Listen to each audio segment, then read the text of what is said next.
Sveiki, čia Simas. Ir šiandien aš noriu Jums parodyti, kaip naudotis Google žemėlapiu neturint interneto. Teisingiau, neprisijungus prie interneto.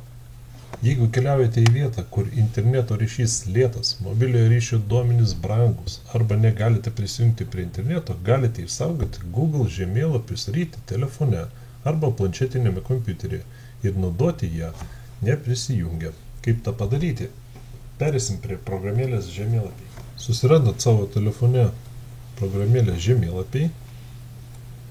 Jos standartiškai jos būna jau suinstaliuotos Android telefonuose.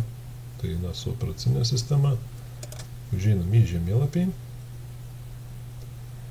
Ir paieškos lauke susirandam miestą, į kurį vyksim, arba tos vietovės, kurios mums reikia. Daleiskim, tai bus Kaunas.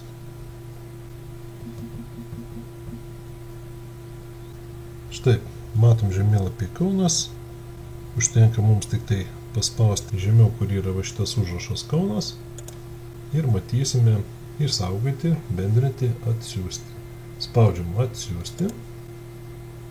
Štai jums atveda rėmelį ir rodo, kokią žemėlapio dalį gali jums atsiųsti. Žemiau taip pat matosi ir dydis, tai yra 225 MB.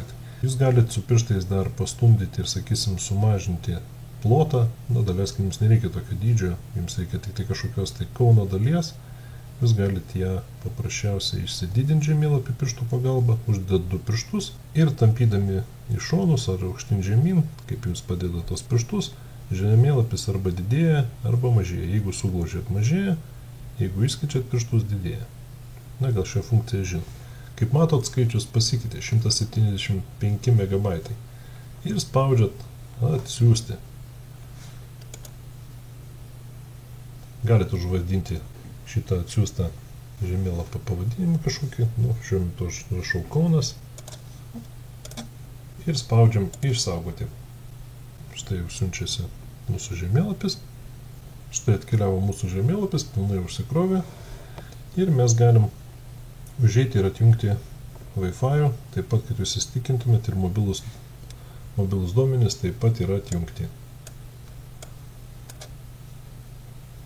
Einam į Kauno centrą ir didinam tiek, kiek galim didinti. Kaip matot, gatvės yra, jos yra išsaugotos. Štai dar padidinus dar detaliau matosi, lygiai taip pat veikia, kaip tarsi jūs būtumėt prisijungę. Dar vienas aspektas, kurį reikėtų žinot, žemėlapiai yra atnaujinami. Mes užeinam į meniu punktą neprisijungus naudojamos sritis, spaudžiam jį ir štai mes matom, kas pas mus yra atsiųsta. Jeigu mes užeisim į tą Kauną, nuostatos galioja po 29D.